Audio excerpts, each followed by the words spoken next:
The mining, we are blessed with wealth in minerals and different resources, gold just being one of them. But can we start to add value to that here so we get more out of it, as opposed to exporting ore in certain minerals and not as processed output? Welcome yet again to another episode of the podcast on Uganda. Today is a lucky day. It's another lucky day. We have another brilliant guest on the podcast with me, your host, Agi Patricia Turomwe, a communication strategist. The podcast is about achieving a middle-class economy. We've been talking about a middle-class economy for ages now, 7 years in the making, but we should have had this conversation earlier on. Our guest today, Mr. Kenneth Legesi, I really hoped that he would have been here earlier on because he's building operational systems. He's been talking about how we have the capital within, where are we looking out of the boundaries. So we're going to find out what fuels the wheels of our economy and how is this year's budget setting us for success, especially to thrive in that middle-class economy. Welcome to the podcast. Thank you. It's a pleasure to be here. How are you feeling? Nervous? Yeah? Yeah. It should be fine. Should be fine. Kenneth is always sharing gems. He's always sharing insights on his LinkedIn. And he was dissecting the upcoming budget like never before. And it's very interesting how you get to these stats. How did you even start with dissecting the budget? Let's start there. You get given pieces of information from different sources. We are all in many various WhatsApp groups. And in those WhatsApp groups, you'll see different things. Some people may share President Trump's latest executive order or edict. Others may share the latest manual Arsenal results. Indeed, in the football fans, yes. Others may share what's happening in, say, the world of technology and AI. And then in others, they may share workings of government and parliament. Yeah. So in my particular case, I happened to stumble upon a parliamentary report reviewing what is called the budget framework. And really, it's Parliament doing a review of the budget proposed for the next year in the context of a 5-year budgeting cycle of the country. So I got that paper. It was 135 pages. You're a reader. No, I'm not a big reader, but I skimmed it for the key points and then I turned it into something that I shared on LinkedIn. Yeah, so what do you think? Because we keep talking about Uganda achieving the middle-class economy by 2040, and there's an ambitious goal of having 500 billion. But where do you think we stand? What did you make of it? So that particular report from the parliamentarians, which was reviewing the budget framework paper, there is a few things it surfaced. So what I thought, and the highlights, you could see that the budget was shrinking, was going to shrink by, I think it was maybe about 5% from the previous year, i.e. the year ending June 2025. In addition, there was going to be money being used to pay down debt, a lot of money being used to pay down debt. It means there was going to be a low amount of money for development activities. And then, in addition, I noted that there was going to be a reduction in support to the budget. So our budget is usually, the sources of money may come from taxes. So URA collects taxes and uses that for our budget. May come from budgetary support from, say, donors or development partners, as we call them. And then may come from borrowing. The government has to borrow money. I know it's a trend now to invest in treasury bills and bonds or unit trusts. You fund the budget that way. So one of those sources was going to be affected, which was the support from donors. And yet we can't borrow too much because there's restrictions on how much we can borrow sustainably. So it meant we had to shrink the budget. There must be a patriot thinking, well, we having this conversation today. I believe all the SMEs are discussing how URA is really cut credit, and it's important to realize, because you mentioned in your highlights that they're going to now put more pressure on collecting internally. And just maybe to put it in context, the numbers, the last budget year, I think a budget was passed of about 69.4 trillion. Yeah. 72 trillion. And it is envisaged to reduce to 69.4 trillion. So to, of course, be able to meet that budget, I've mentioned the sources. Yes, tax is going to be one of the major contributors. I do not have off the top of my head what the contribution of tax is to our budget, but I do know the measure usually economies use is something called tax to GDP. Yeah. So you want to know how much tax you're collecting as a percentage of your GDP. I think that number for Uganda has always been in the low teens. 12 is not even a teen, but 13, 14. And the aim is to grow that number. So to numbers you see in larger economies or more developed economies. I think the target I was seeing, and you need to check all this, but was about 18, 19. So when you look at an economy, like I think when I last tracked the size, I don't know if we're touching on $60 million. So if you did 13% of $60 million, that's about $6.8 billion. In numbers, when you convert that to Uganda shillings, 6.8 billion, maybe you're talking about 24, 25 trillion. And there's a percentage of the budget, you see, we're at about that 30% mark. So which means our taxes are probably funding in the 30 to 35% of our budget. So you want that number to increase so that you're not borrowing and you're not depending on development partners. So it gives you more fiscal independence. Yeah. And for our patriot who is young, curious, just out of uni, having their first corporate or second corporate job, why should they pay attention to the budget, for example? The budget tells us and allocates how a country is going to spend its money. And so you want to be paying attention to the sectors where the budget funds are allocated. They then dictate which parts of the economy are going to be vibrant and therefore where perhaps jobs will surface, where entrepreneurial activity will be supported. Yeah.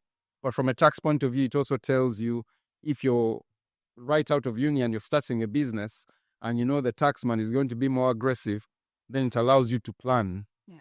It allows you to think critically about your business plan before you venture into any economic activity. That was a beautiful entry into this podcast. Now tell us a little bit about who you are and what you do. My name is Kenneth Legesi, born and raised here in Kampala. What I do, I am a CEO, Chief Investment Officer, but more intentionally, I lead the team at a company called Oakton Capital, among other things. And at Oakton Capital, we advise and we invest in African markets based out of Uganda. Great. So I'm currently working on a project called Building for Africa. And it's a bunch of brilliant people trying to also make a point for investment in Africa. It's pretty much same as what Oakton is doing. And from a media perspective, there's such good PR on investing in Africa. Well, today, yes, but it's come a long way. But what are the trends you have noticed from perspective? Trends in terms of investments. You can look at the big picture, Africa, then bring it down to Uganda.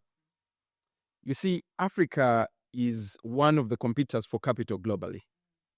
It means when global investors are looking for where to allocate their funds, Africa is one of the continents that look at. And depending on the attitudes back in their home country, and in this case, we're talking about investors in the global north, they may either be in what is called a risk-on or risk-off stance. Risk-on means they're more open to going to invest in markets. Yes. Risk-off means they're more cautious and they probably will look more to invest at home. Because Africa tends to be seen as higher risk and tends to be seen as a continent that may have information asymmetry. So this is the way we tended to be viewed. And because of that lens, then the investment climate, it almost didn't matter so much, the investment climate. But first of all, whether they were risk on or risk off, if they were risk on, then they'd come and invest in Africa. And when they're investing in Africa, they tended to see Africa as the booming economy where you can achieve growth. But you see, I have said Africa. Yeah, you sound like but people. We know exactly. We know Africa is made of 54 states, I believe, or that they 54 states. So when you come to Africa, likewise the investors, they now can see Africa for what it is, which is a number of countries. Yeah. And then directly answering your question, when it comes then to the climate, at the continent level, the climate will vary as the country and what's happening in the country from a geopolitical level and a macroeconomic level. Now, maybe I'll bring it to Uganda because it's the one that I know. In Uganda, of course, we have seen the last 40 years of political stability. But against that, what we have seen, the environment we are in, we have seen a movement from a lot of lower level agro-based economy to encouragement of now value add to substitute imports, looking for mineral wealth, so mining, a vibrant service sectors reflected in tourism. So those are the sectors that I guess would be driving the economy. And whether the economy is good to invest in or not then is measured as well by the rate at which our government is then borrowing money. Right now, that rate is a bit elevated compared to historic times. It might be because we're coming out of an election, because that has an impact on the economic environment for investing. But also it may reflect what is happening globally, in that people are expecting more return for investing in our markets because in their economies as well, they're a bit unstable. So on the whole, the environment is painted as a cautiously optimistic investment environment right now. And that lens I've used to analyze Uganda, you then need to go and apply to other African countries. So it means you look at the politics and you look at where they are in their development cycle and what's important and cost of money, and therefore know whether it's a booming or a slowing economic environment. Yeah, I think you rightly put it, especially with the different sectors that also government is rightly focusing on or having its priorities at. It would be nice to know where Oakton is focusing or betting its money on. Where Oakton is placing its bets is a bit biased by me as an individual. That's fine. My background has focused a lot in what are called alternative investments. So infrastructure and real assets, private companies, private credit, venture, so early stage small companies, and doing this then across different sectors. So for us as Oakton, and again influenced by my own lessons, because in another life I'm also a founder of businesses in Africa. And I've seen that one, you have to bet on business to business models. So our own views are that businesses are where we aggregate economic activity on the continent. And that's where you'll find clients that can pay. So if you're going to invest at a business level, i.e. not at an individual or consumer level, because the businesses will aggregate consumers. 2, to unlock value in our economy and the continent, we need to be trading with each other. So again, our bet is on anything related to trade and logistics. Anything that supports trade and logistics. 3, to grow as a country and a continent, we need to finance this growth. So another bet is on finance, whether building new financial platforms and vehicles to bring capital into Africa or new innovative ways of blending finance. So that's what we're betting on. Yeah. And then the last one, of course, is on technology, because we have a digital economy, and I don't want to call it an analog economy, but an alternative economy. And this digital economy is growing fast. And in addition to growing fast, it is what I believe will allow us to achieve those levels of productivity that transform our economy. Whether it's delivering healthcare, delivering education, helping people find jobs, we need to do it on a layer of technology. Yeah. No, I like that you actually have invested also Africa-wide. And if there's an investor who's watching and wants to see the value add or the unique positioning of Uganda, how different are we?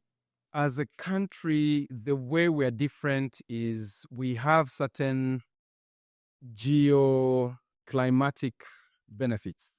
95% of Uganda is in the basin of the Nile, which means a large portion of the country, at least 70% the last time I checked, is arable and good for agriculture. So that fast is an advantage. It means, and we've demonstrated it by being a basket for food. Yeah. Secondly, we keep talking about the demographic dividend around the population, but I say it is useless having a lot of young people if they're not skilled. and they don't have knowledge to take advantage of opportunities that come into our country. But I think that could be a benefit. So the fact that we have a population that can be employed, unfortunately, we are not creating the jobs perhaps quickly enough to be able to tap into that benefit. But for that population, then we've had the benefit of, we will have one of the oldest universities. So education-wise, again, and skilling, that is a benefit. And then we're blessed with natural resources, but we need to be getting more value out of those natural resources and not just getting them out of the ground and selling them. So those are benefits. And going back then to the geoclimate and the beauty, the fact that we are between the Rift Valley, yet blessed with savanna, it means we have natural heritage that is beautiful, that people come to see. But again, there is more value we can derive from all these things. And I think what I've just mentioned is perhaps reflected in the priorities for the government in their tenfold growth strategy. Yeah. I love how you broke it down. And I know for sure you're a proponent of using less of what you have to get more. And now that you talk about the resources that we have, the oil, yes, we've been talking about the oil for the longest time ever. The oil is since the 1920s. Since the 1920s. And this podcast is about achieving a middle class economy. We've had people come on here tell us we're going to achieve it if that oil works for us. Now, what do you think? Didn't we achieve it already? Well, depends. It needs to be thriving, right? That we have proper healthcare, we have quality education, we have proper road infrastructure. Do we have that? You touched on a point called equitability, yes. So I believe we achieved lower middle income status. Yeah. Yes, I think the number was what, 1055, 1095 US dollar per, but we're not high middle income. You need to get that. Yeah. And even this lower middle income status, it then has to be reflected in availability of quality education, availability of quality healthcare for everyone, availability of jobs, and therefore everyone feeling like they are part of the economic growth as it's happening. When you look at the statistics around employment, and actually this was one of the comments in the budget framework paper review by Parliament, human capital crisis, in that while we have employment, a lot of it is weak employment. In other words, the quality of the employment and the wage you get for that quality of employment. If there is one at that. There is a wage. There is a wage. Standard.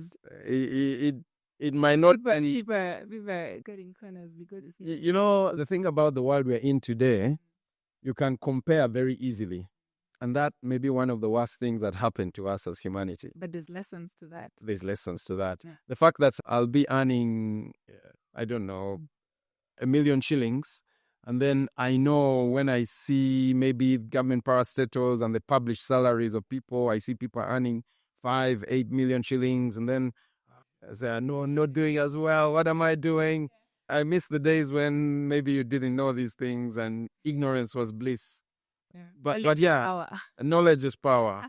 But coming back to the point, what we want to do to get there, I think when I talked about the areas where I want to invest, then when I look at what the government is trying to do, I believe in working within the frameworks that our government set us and holding them to account to those frameworks, because I think we have brilliant minds that can plan for our economies, and we just need to go through with execution. Yeah. But you didn't seem to believe the budget framework. Oh, from the comments I made, I presented the facts. No, I presented the facts. But you see, the budget framework paper is different from, say, the tenfold strategy we have. Yeah, true. But in the budget, they speak to each other. They speak to each other. Yeah. But the budget framework paper, I was just acknowledging the bind in which we find ourselves, that we can't rely on development partner supports. We have to pay down debt because we're over-leveraged as a country, and probably conditions on how much we can borrow if we can't link it to economic growth. Yeah. And yes, maybe what we're allocating to pay down debt compared to what we're putting in human capital is not in sync, is disproportionate. But then I would like to then go past that and say, okay, what are the solutions? Where's the opportunity? Where's the opportunity? What are the solutions? Then to look at the opportunity and where the solutions are, I then look at our strategy for growing our economy tenfold, and we talk about the ATMS. ATM. ATMS. So Uganda has to grow its economy from 55 billion GDP to 550 billion GDP by 2040. Yeah. And we're going to do that by focusing 4 areas. The ATMS. One is the agro-industrialization, I believe. Yes. The second is tourism. The third is mining. The third is mineral resources. And the fourth is science, technology, and innovation. So in each of those areas, you can see the agro-industrialization plays to our strength. I told you geoclimatic benefits, but we need to be adding value to some of those value chains we are active in, or getting more money for our produce. So optimize our land better. The tourism, that one has been earning us a lot of FX. Are there things we can do? What you're doing now on Uganda, when you say on Uganda marketing, that is part of our tourism brand, I hope, and is going to attract more people to come. The mining, we are blessed with wealth in minerals and different resources, gold just being one of them.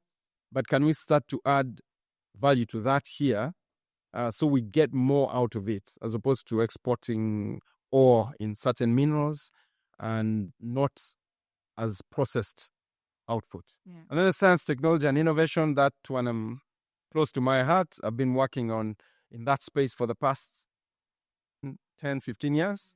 And that's where, as well, we are telling a story when we are now starting to see more mature, better quality entrepreneurs. What is letting them down, perhaps, is the capital they need to be able to grow. And actually, I was posting on LinkedIn today and talking exactly about that. So yes, the budget framework and the paper said what it said and our challenges, but then, okay, what can we do? And for me, all these areas to execute, they require us to unlock capital at scale. And so that's what I'm focusing on. And this is where Oakton is. This is where we're focused. He's focused on and is very strong at. He's also a proponent that we have investors within us. Where is that capital? We do have the capital with it. We've had a couple of guests who have told us Uganda is a very expensive destination for capital. However, capital is looking for homes. But where is this capital? I like what you just said. Uganda is a very expensive destination for capital, but capital is looking for homes. If you do not think about the capital and you think about what is it that you need to do to make yourself a home for the capital, so just forget the capital. Just think, what do I need to do to make myself a home? It's like when you hear that phrase, take care of the pennies and the pounds will take care of themselves. I can't say I follow that advice in my personal life, but I know these very intelligent phrases that should guide your life, the life you live by. Yeah. So there's things we can do that will bring the capital here. And we are working on some of them, which involve, okay, yes, you need to have your geopolitical stability, yes, but then you need to have no control over that whatsoever. Okay, let's not have a debate on that. Yes, maybe I have no control over that. Well, okay, you can go exercise your right and vote. That's as much as you can do, and hold your leaders to account. That you can do. That's to stay stable, but also to make sure that your leaders are lobbying for the right things and discussing the right things and pushing for the right agendas. Yes, and that's what you can do. To get capital to come to you, yes, there's things that we have to do around the macroeconomy. Are we keeping cost of finance down by doing things like fixing, say, KYC and identity of businesses that are looking for capital?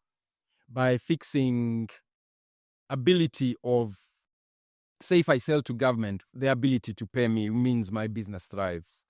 By fixing maybe the rate at which government borrows.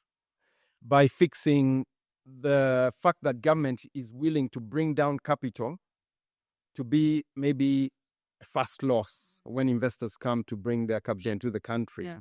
By fixing what I'm doing as an entrepreneur, the quality of my business. Have I thought through who my customers actually are? Are they willing to pay? Am I solving the right problem? Am I running the right processes in my business so that when a provider of capital comes to look at my business, they see an organized business? Some of those things can be within our control or within the control of we may influence or interact with. And that's where I tend to focus. No, I think it's amazing because most times we put the mantle on government and then forget to, for example, keep our books in order just to keep ourselves ready for that kind of investment. And I don't know if a young entrepreneur is listening in now. We have said capital is looking for a home, but is it in your business? You're talking about B2B, trade, let businesses carry out business amongst each other to see that kind of growth. But is there any other opportunity you're seeing in this whole chaos? I see. So I talked about the big things like infrastructure, real estate, organizing. Those are important at a national level to drive economies. I see a wave coming and something we have to prepare for. I don't know if it's an opportunity, but it's definitely something we can't ignore. I mentioned that one of the pillars for growing this economy is science, technology, and innovation. And if you look at that landscape, what is happening right now is this artificial intelligence wave is upon us. And yes, it might not be affecting your business already, but I think it's an area that as a public, as businesses, as individuals, we have to start to be aware of. Yeah. How are you using AI at Oakton? We are actually right now, we're in the process of building what I'm calling an intelligence service layer, where we're just taking all our data and we'll build on top of it artificial intelligence models that would allow us to be able to serve clients faster. So things like, it could be you come to our website, there's a chatbot and you have a question on how to do business in Uganda. You don't need to call me. You just ask there and we'll give you the answers. Or indeed, I need to build out some financials for you. We've been building these out for years. We be able to feed those into a model that then allows us to very quickly customize and build financial models for a client quickly. Even say doing the research I need to do perhaps to be able to help entrepreneurs know which investors they should go approach for money. So we're using AI to do some of these things much faster and be more efficient. Be more efficient, right? The word is efficiency. A task that would take you 5 hours to do, I can't take you any seriously. If you take that long today when we have so many tools to help us in that way. But what it means for us, depending on where you are in your career, you have to build out the skills that you need. So if I'm going to be managing staff and we're in a world of AI where perhaps they can find the knowledge very easily, my role then becomes more of a coach and becomes more of a mentor to guide them. Are you using the right tools? Have you thought about this? So I bring my experience of judgment to the work they're doing. While for them, if they're early in their career, they have to be careful not to rely all the time on, say, the AI and then use it as a way to learn. So just being aware of what it can do and therefore how you use it in your professional life becomes important. No, I must say that patriots are very smart people. Patriots. Yes, they're the people that want to change Uganda, who want to contribute to that middle class economy. So I bet you they're using it wisely. I do some work with an organization, not work, but I'm on the board of an organization called Sunbird AI. And what we're doing at Sunbird AI, we are building AI for our economies.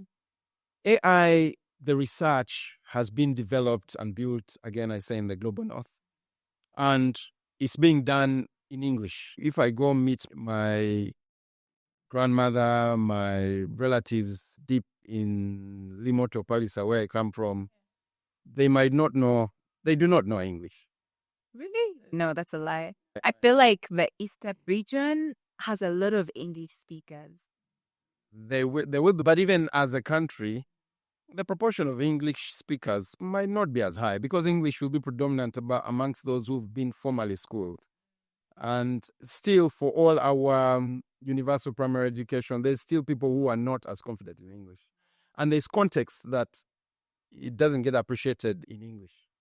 But the point I was just trying to make is that at Sunbird AI, we are building and training models that allow people to use AI in local languages, that allow native use of technology in local languages. Some people would say you're feeding the beast. It's inevitable. Yeah, it is. What do you mean we're feeding the beast? Because it's a lot of LLM. Large language models. Yes, large language models. They have English translations. However, they have been struggling to localize, especially give more context for their local dialects. Uganda was halfway there, especially like ChatGPT. You type something and then ask it to translate, and it will do that. It was struggling with other languages, and they were looking out for translators. We need more translators. And yeah, some people are like, oh, we need to protect this. Some people are like, let's do it. We need to do it. So first at Sunbird AI, we are not using OpenAI's models. So the models are being built native by AI and data scientists who are trained and have been groomed here in Uganda. Okay. And the data sets they are training on, of course, are built and collected locally. But away from that, aside from that, I think sometimes we think about the downside without thinking about the opportunity. Yeah. So I should be able to speak into, again, another business I've been, because I mentor and work with a lot of startups. Yeah. A business or startup I'm working with right now has developed something that allows you to take a photo of a crop and it will tell you whether that crop is diseased or not and tell you a treatment regimen. But this was customized to our indigenous plants? Yeah. It's up to 70 crops. Because actually what's been happening over the past many years, because again, I mentor university students, at Makerere, at that Artificial Intelligence Research Lab, every year they've been getting students to do research, training AI models on, say, diseased plants, malaria slides, so that you can use images to detect malaria. So this research is now starting to be used to build solutions. So this particular solution, it analyzes crops for disease and gives a treatment regimen, but that is done in English. The reason why organizations like Sunbird AI exist is because we need to be able to have these solutions in our vernacular. Then there's an opportunity there. If we apply the same for impact, if we apply the same to healthcare, to security, to looking for jobs. So it's important that we're to education, mass. So it's important that we're able to do these things in our local language. I absolutely support that. The more the merrier. Especially knowledge is power. Knowledge doesn't mean it comes in. Knowledge is being democratized now. So you need specialist judgment and skill and your unique ability as a human being, and that is what you bring to the table, whether how you brand, maybe yourself or what you do, how you use your unique insights from the way you are raised or what experiences you've had, and then you see how you bring that to create value. And then know how to distribute. Distribution is key, especially also related to bands and podcasting. I keep telling people, you have a podcast, you don't need a salesperson, because everything you're saying here is going to go to reach those people, hopefully reach the intended audience. I'm just glad to share either way. I'm glad. So if you did have a magic wand, right, with the gaps you're trying to solve at Oakton, what would you change just to make sure you thrive? Because you are absolutely contributing to impact. You're building operating systems, bringing in capital, showing us where the capital is. But what would you change? What were the bottlenecks? I think what had changed perhaps is the mindset and attitude to taking risk. Oh. Yeah, the mindset and attitude to taking risk. Yeah. Because we would then open up and people would be more accommodating, whether of new ideas, new skill sets and ventures. The reason why we might not have as many entrepreneurs or there could be more is because of the attitude and the stigma, which may be linked to the risk.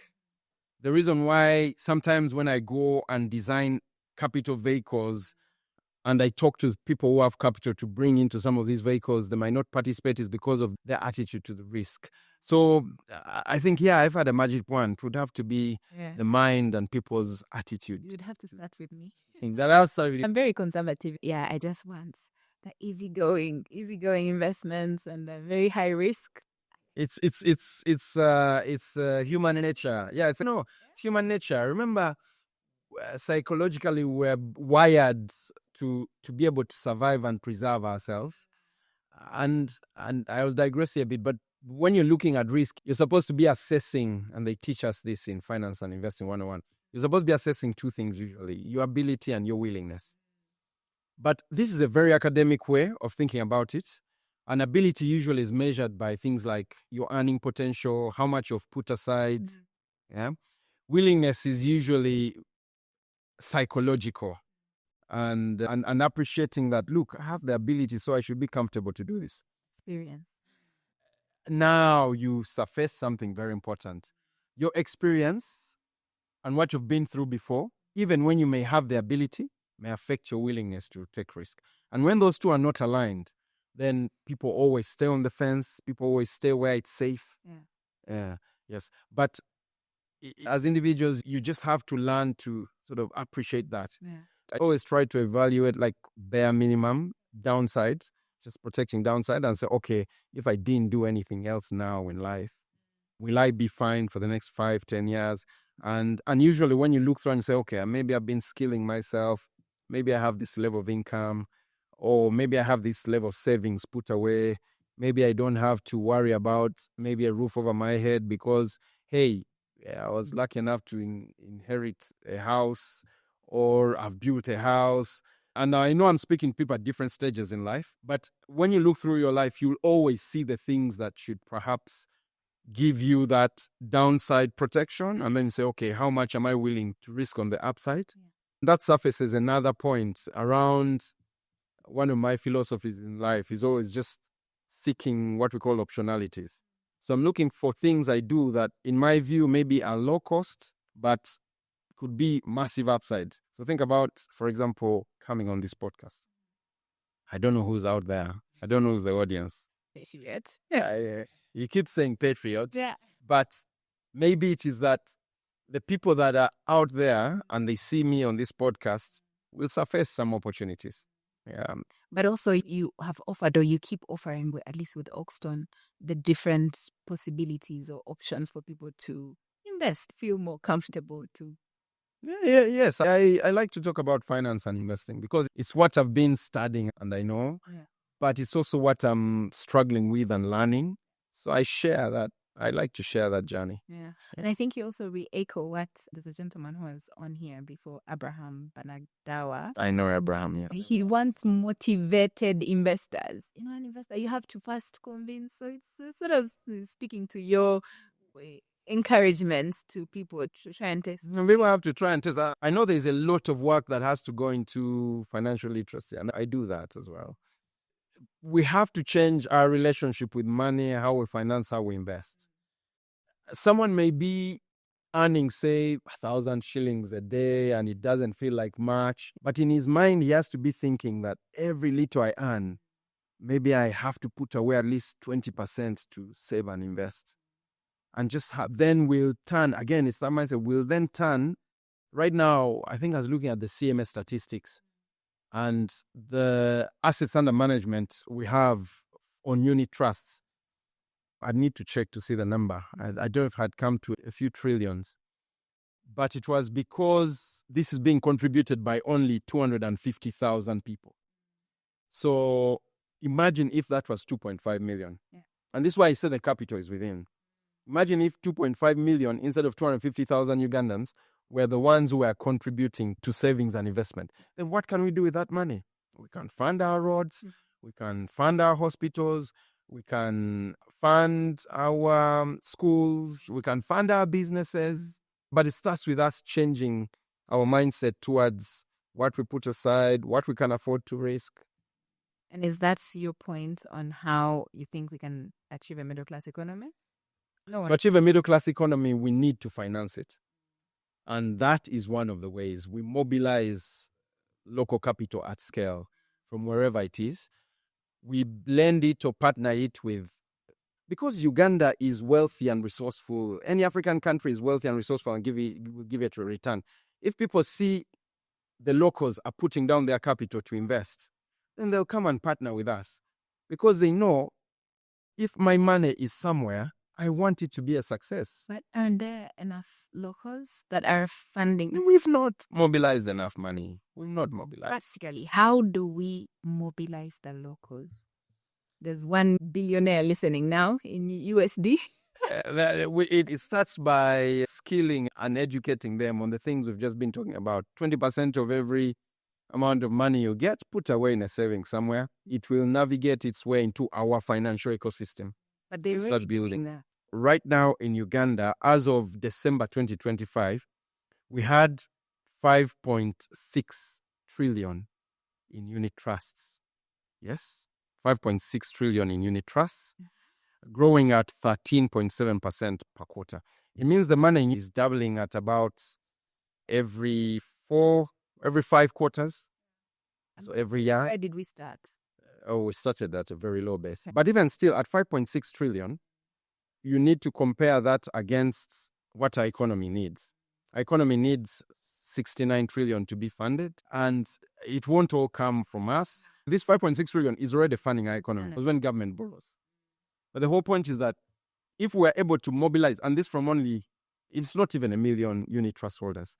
If we had more people mobilizing capital, then we are able to do more ourselves. And the reason why I stress this point is because when you invest somewhere and you put your money down somewhere, then one, you're incentivized to protect that investment, to hold the managers of that investment to account, to do everything to promote that investment or how that investment can succeed. Yeah. So I want people to be investors, then the interests are aligned. But if I'm waiting for handouts from donors, from government, and I don't feel like I'm incentivized. But if I put down money and it's invested, then I know if you're my member of parliament, you're wasting my money. Yeah. It's the way we feel about paying taxes. Yeah. Investing is the same way. Wasting my money. If I lend money to government, then actually it's reflected now. The interest rates are what they are when government borrows. For example, I think when government borrows for 10 years plus, they borrow at about 17% plus. It's because people have perceptions about, okay, how much risk am I willing to take and what return do I want for that risk? But we should be, so it means there's things government should be doing to bring that cost down, isn't it? And if government does those things to bring that cost down, then we're all going to be benefiting. Yes. But by lending to government and giving them money, I have incentive then to hold them accountable. Hold them accountable. I'm afraid that's all the time we had today. But it's been wonderful hearing about capital. I'm sure our patriots love to hear anything about money, want to grow knowledge. And now that you're telling us to lend government, invest with government, I think that's always an option that people should also consider. So thank you so much. The last activity we have is our rapid fire questions. You tell us 3 things that are middle class, 3 things that are happening today in Uganda that are not middle class. 3 things that are happening. One is infrastructure in terms of roads, transports, connectivity. That is going to get us to middle class. 2 is the fact that we have a democratic process. People might have their views on whether it is fair, unfair, but we have to keep improving it. That gets us to middle class because you need a mechanism through which you express your vote. 3 is, I'd look at, this one may be, 3 is our education. Okay. Those are 3 because we still export that and we need to train a skilled workforce. Yeah, that was very clear. So not middle class. 3 things that are not middle class. Rapid fire. Struggling with 3 things that are not middle class. Have them everywhere. I'd say, I guess I'd still go on the side of the politics. Infrastructure. Oh, okay. Sadly, yes, I'd still go on the side of politics because it was nasty. It was nasty. I don't want to go into it. It was nasty. Whatever is happening, we shouldn't be. Yeah. Then the infrastructure, I'd say the level of these weaknesses there'll be areas of governance that are not going to get us to middle class, where we misspend money, where people abuse and misappropriate funds. And then the third one, not enough saving. That's not going to get us to middle class. She had to bring that. Not enough. We're not investing. We're not big investors as Ugandans. That's not going to get us to middle class. I think that point has been made clear. Thank you so much, Kenneth, for making time to come to this conversation. I feel like we're much better with conversations like this. So, Alice, thank you so much for making time, and we hope that a patriot out there has benefited and will use this information to their advantage. Thank you.